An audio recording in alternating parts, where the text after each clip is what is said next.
जय हिंद दोस्तों। जब पश्चिम बंगाल में टीएमसी की सरकार नहीं बनती है तो ममता बनर्जी का एक स्टेटमेंट सामने आता है कि केंद्र से बीजेपी को हमेशा के लिए समाप्त कर देंगे। लेकिन अभी जो हालात और परिस्थिति है, ममता बनर्जी की टीएमसी पूरी तरीके से समाप्त होती हुई दिख रही है। बड़ी खबर सामने ये आती है कि कालीघाट में ममता बनर्जी अपने आवास पे और साथ साथ अभिषेक बनर्जी भी उपस्थित होते हैं और इनके जो 80 विधायक जो सिलेक्टेड हैं, जो विधायक बने, उनको भी बुलाया जाता है कि आप लोग भी आएं। लेकिन दोस्तों, बड़ी खबर तो ये सामने आती है कि 15 विधायक कालीघाट में, जहां पे ममता बनर्जी बैठक बुलाई थी, वहां पे 15 विधायक उपस्थित नहीं होते हैं। इससे यही कयास लगाया जा रहा है कि अब टीएमसी की पार्टी पूरी तरीके से टूट रही है, बगावत हो रही है। चिंगारी जो है बगावत की, सुगबुगाहट जो है वो साफ तौर पे दिख रही है। और इसका सबसे बड़ा रीजन है कि नगर निगम के द्वारा अवैध इमारत को लेकर के, अभिषेक बनर्जी की प्रॉपर्टी, इलीगल प्रॉपर्टीज को लेकर के अभिषेक बनर्जी की जो खुलासा हुए हैं, जो बीजेपी ने प्रॉपर्टी की लिस्ट जारी करी है, इससे तमाम विधायकों में नाराजगी है। और जहांगीर खान जो कि फलता से सिलेक्टेड थे, वहां पे उम्मीदवार थे, उनके प्रचार प्रसार के लिए अभिषेक बनर्जी उपस्थित नहीं होते हैं। ये कुछ मुख्य कारण है जिस कारण से जब भी बैठक बुलाई जा रही है ममता बनर्जी की तरफ से अपने चुने हुए विधायकों के लिए, नहीं उपस्थित हो रहे हैं सारे लोग। नाराजगी साफ तौर पे दिख रही है। और ये पार्टी दूसरों की पार्टी तोड़ने चले थे, आज अपनी पार्टी इनकी टूटती हुई दिख रही है। आज तो 15 विधायक उपस्थित नहीं हुए बैठक में कालीघाट में, लेकिन जब बुलडोजर एक्शन की बात आई सामने, जब पश्चिम बंगाल में अवैध इमारत को ढहाने की बात सामने आई, तो दावा तो यह भी किया जा रहा है कि 30 विधायक फरार हैं ममता बनर्जी के। अब अटकलें बहुत तरह की लगाई जा रही है कि कुछ लोग पार्टी में रह करके अपने आप को बड़ी फजीहत महसूस हो रही है। जिस तरीके का भ्रष्टाचार हुआ है, बड़े लेवल पे भ्रष्टाचार हुआ है, अब लोग हमसे सवाल पूछ रहे हैं। अभिषेक बनर्जी, ममता बनर्जी जी उन तमाम भ्रष्टाचार के लिए कुछ भी बयान नहीं दे रहे हैं, जो भी पकड़े जा रहे हैं, जो भी भ्रष्टाचार में संलिप्त थे। किसी भी तरीके का उस पर कोई प्रेस कॉन्फ्रेंस नहीं हो रहा है। और जब भी अपने आवास पे विधायकों की बैठक कर रहे हैं अभिषेक बनर्जी चाहे ममता बनर्जी, तो मुट्ठी भर लोग उपस्थित हो रहे हैं।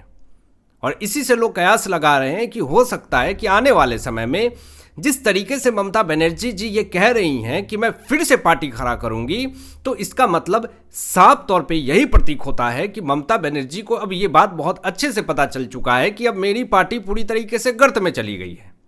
अब मैं दोबारा पार्टी कैसे खड़ा करूंगी, उम्र भी हो गई है। तो इंटरनेट के ऊपर तरह तरह के दावे किए जा रहे हैं।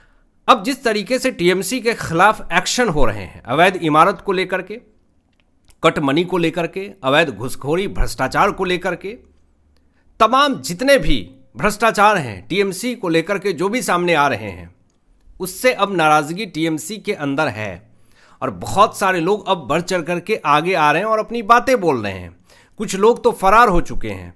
और इसी बीच एक बड़ी खबर सामने आती है कि जब अभिषेक बनर्जी को इलीगल प्रॉपर्टीज मामले में जब नगर निगम की तरफ से इनको नोटिस जारी किया जाता है, तो उसके बाद एक दिन बाद टीएमसी पार्षद ने अध्यक्ष पद से इस्तीफा दे दिया। ये बड़ी खबर सामने आ रही है दोस्तों। और उस टीएमसी पार्षद अध्यक्ष पद से जिन्होंने इस्तीफा दिया है, उनका नाम है देबालिना विश्वास।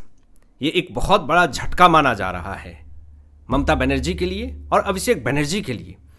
लेकिन दोस्तों, एक ऐसी बड़ी खबर सामने आई है, टीएमसी के 2 बड़े नेता महिला को गिरफ्तार किया गया है। और मामला सुनकर के आप खुद चौंक जाएंगे। जब ये खबर सामने आई तो लोगों ने कहा कि बहुत अच्छा इलाज किया है सेंट्रल गवर्नमेंट ने भी, स्टेट गवर्नमेंट ने भी, सुवेंदु सरकार ने भी।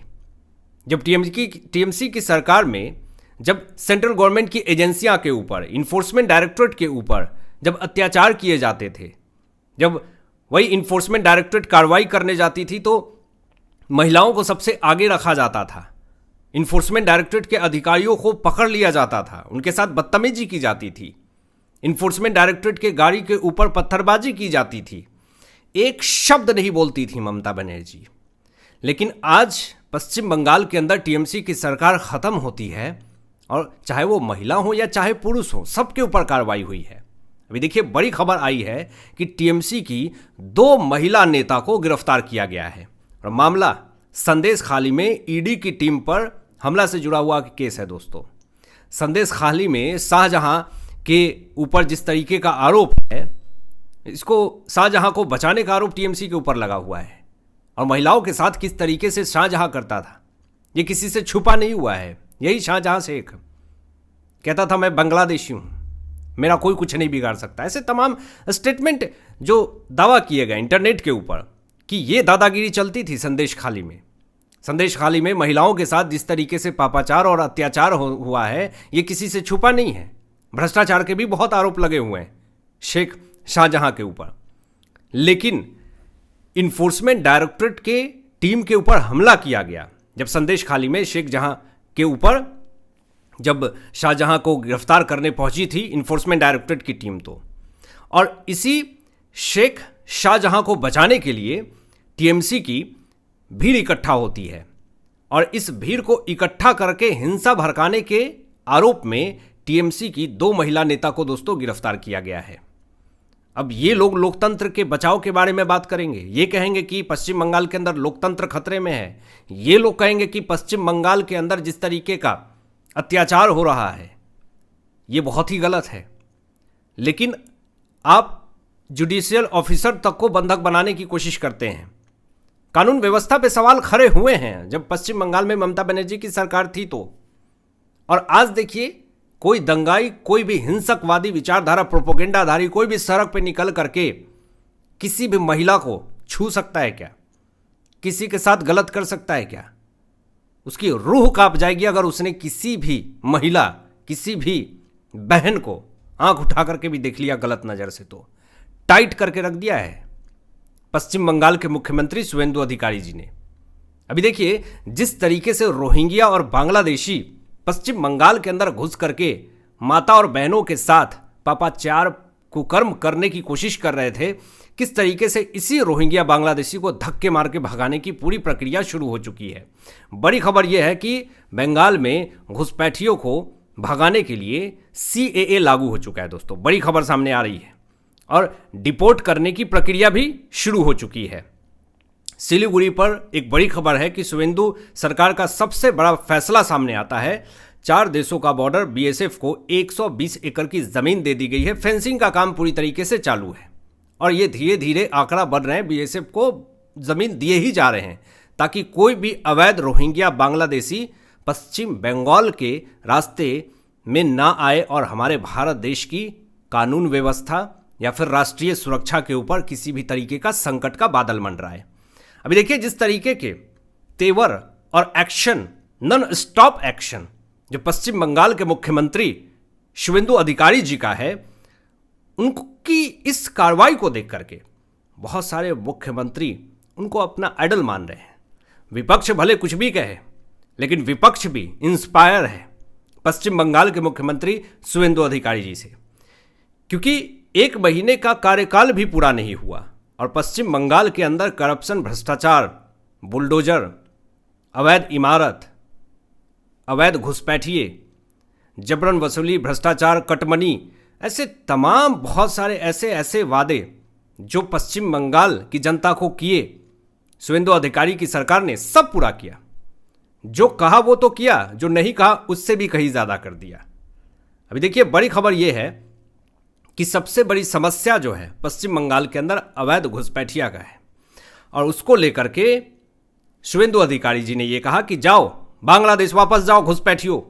कड़ी चेतावनी दी है और कहा है कि पहले डिटेक्ट फिर डिलीट और अब डिपोर्ट का टाइम आ चुका है, क्योंकि SIR में हमने तुम्हें डिटेक्ट किया, फिर उसके बाद तुम्हें डिलीट करवाया, पूरे वोटर लिस्ट से तुम्हारा नाम खत्म करवाया, अब डिपोर्ट का टाइम आ चुका है। बड़ी मात्रा में BSF धक्के मार मार के यहाँ से निकाल रही है अवैध घुसपैठियों को।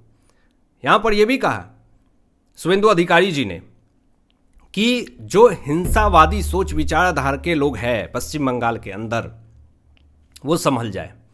मैं CM हूं तो राज्य में गुंडागर्दी नहीं होने दूंगा। ये बहुत बड़ा स्टेटमेंट शुवेंदु अधिकारी जी का है। एक बहुत बड़ी फजीहत पश्चिम बंगाल की पूर्व मुख्यमंत्री ममता बनर्जी की हुई है।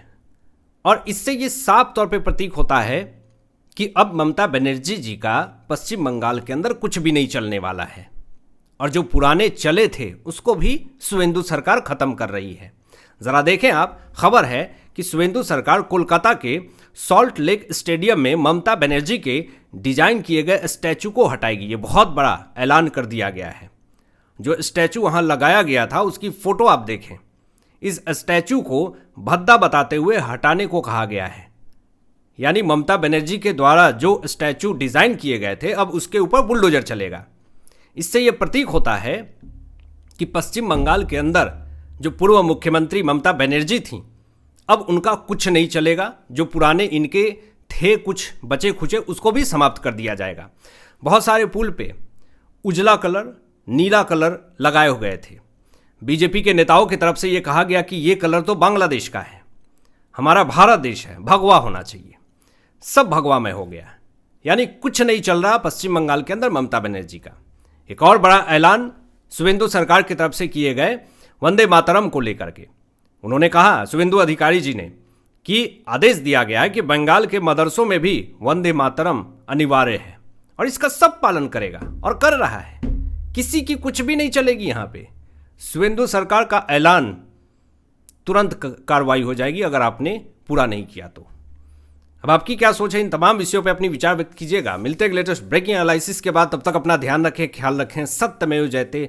जय हिंद।